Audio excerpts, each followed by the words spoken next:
So Money in the Bank just happened last night, and yeah, that ending did not leave a good taste in a lot of wrestling fans' mouths.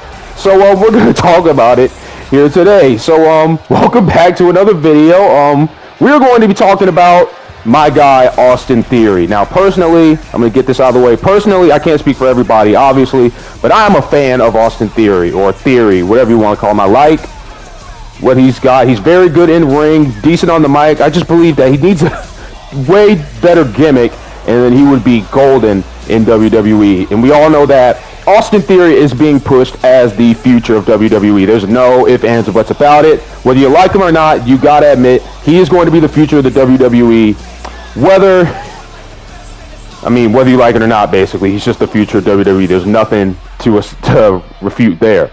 So Money in the Bank, the latest WWE Premium Live event, just happened last night. It was pretty decent. Of course, we all know Liv Morgan winning the SmackDown Women's Championship from Ronda Rousey after she cashed it in, so congrats to her. But this video is not about Liv Morgan. This video is about Austin Theory. So I guess we can kick off the Austin Theory storyline at Money in the Bank with the United States Championship match that he had against the almighty Bobby Lashley, which is a decent match in my opinion. And honestly, I didn't really expect Lashley to straight up win that match. I thought that Lashley would and could win the match, but the question was he going to walk out with the championship or not? Because I honestly believed that they would, have Austin Theory hold this U.S. title past SummerSlam. So that was honestly my opinion. I thought they were going to go with Theory as the man for the mid-card, but it seems not. So Lashley's the new United States champion. Theory loses the championship that night. Held it for a good few months.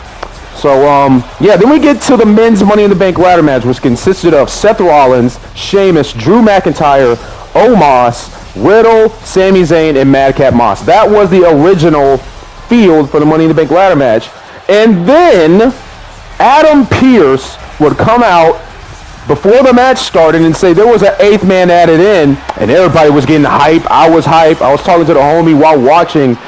We were hype, and he really thought that somehow Cody Rhodes was going to run up out there and win that championship. And honestly, well, not the championship, the briefcase. And honestly, I wouldn't have been mad at it if that actually happened, because we all saw what Cody did at Hell in a Cell. He would probably be capable of doing it.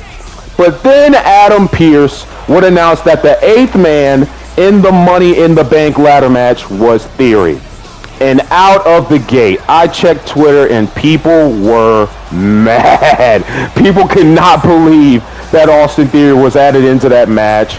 And then to top it all off, Seth Rollins and Riddle were the last two standing on the ladders. Riddle pushed Rollins off, and then here comes Theory.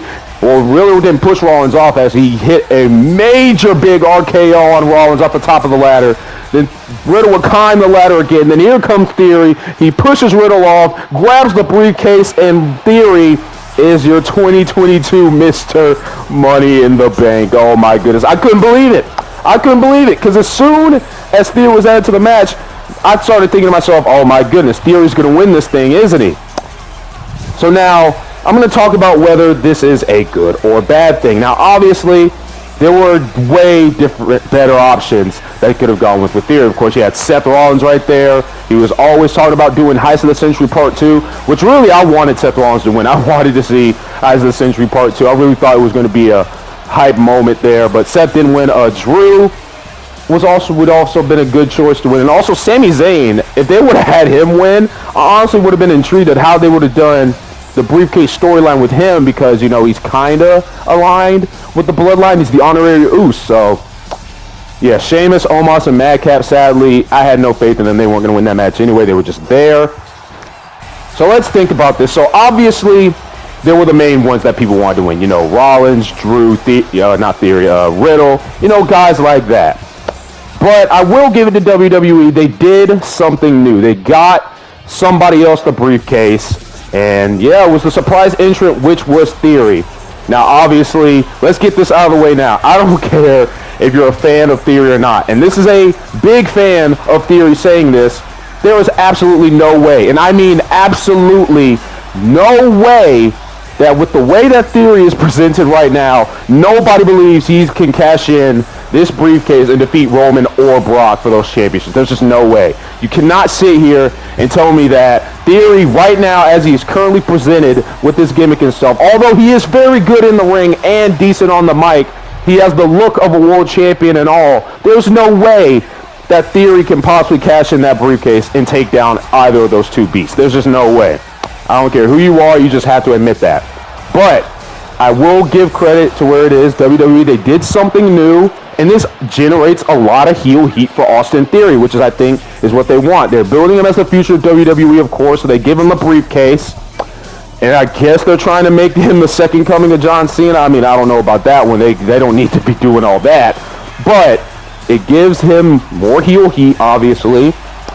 And at the time being, I was kind of, I was not happy with it when I saw Theory win that match. I was not very happy, but at the end of the day, it is what it is. I'm going to support my dude Theory. He's doing good so far in his main roster run. He's already got that United States Championship reign off his belt. And now that he's Mr. Money in the Bank, I'm curious to see what he does. I don't think he cashes in on Roman or Brock, but I believe, and I thought about this, I was thinking about this after Theory won the match, and I didn't say anything, but I'm actually very worried they might do this. Imagine if Theory were to cash in on Cody Rhodes at like Mania or something after he wins the title from somebody, whoever the champion is at that time, and Theory walks out as champion. Man, the outrage would be insane. But yeah, overall, I mean, we'll just have to see in hindsight if it's a good or bad thing or not. Let me know in the comments below what you think. Is Theory winning the Money in the Bank briefcase a good thing or a bad thing? And let me know why. I'm curious to see what you guys think. In my opinion, it's not a good thing, but it's also not the worst case scenario. So it's kind of in the middle. We'll just have to see how they book Theory as Mr. Money in the Bank. Of course, there were better options like Seth Rollins in them, but hey, it is what it is. WWE, they have a plan for Theory, of course. He's going to be the future of the WWE, and we're just going to have to be along for the ride. So yeah, that's going to do it for this, and I will see you guys next time. Take care.